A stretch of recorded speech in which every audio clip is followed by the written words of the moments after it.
લક્ષ્ય ન્યૂઝ, એક નજર, એક લક્ષ્ય.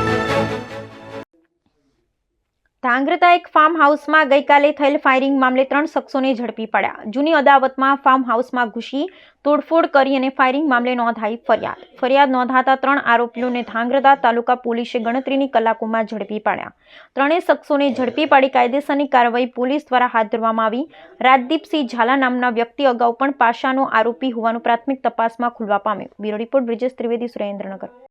ગઈકાલ તારીખ 24/2/2025ના રોજ રાજાભાઈ ખોડાભાઈ ભરવાડ રહે પ્રકૃતિ કુંજ ધાંગધ્રા સુરેન્દ્રનગર રોડ ઉપરના ફાર્મ હાઉસની અંદર તેઓ ધાંગધ્રા પોલીસ સ્ટેશનની અંદર એક ફરિયાદ નોંધાવેલ, જેમાં રાજદીપસિંહ ઝાલા, હરદીપસિંહ ઝાલા તથા અન્ય અજાણ્યા ઈસમે મોડી રાત્રિના ફાર્મ હાઉસની અંદર પોતાની પાસે રહેલ GJ13CD 300 નંબરની થાર ગાડીથી ફાર્મ હાઉસની અંદર ગેરકાયદેસર પ્રવેશ કરેલ, દરવાજાને નુકસાન પહોંચાડેલ અને તે ઉપર ફાયર આર્મ્સથી જીવલેણ હુમલો કરી ફાયરિંગ કરેલ અને ત્યારબાદ આ ત્રણેય ઈસમો ભાગી ગયેલ. જે અનુસંધાને ફરિયાદ નોંધાતા ધાંગધ્રા તાલુકા પોલીસે તાત્કાલિક કુલ 3 ઈસમોને અટક કરેલ છે. રાજદીપસિંહ મહેન્દ્રસિંહ ઝાલા, હરદીપસિંહ લાખુભા ઝાલા તથા ધ્રુવદીપસિંહ દશરથસિંહ ઝાલા, ત્રણેય રહે ધાંગધ્રા.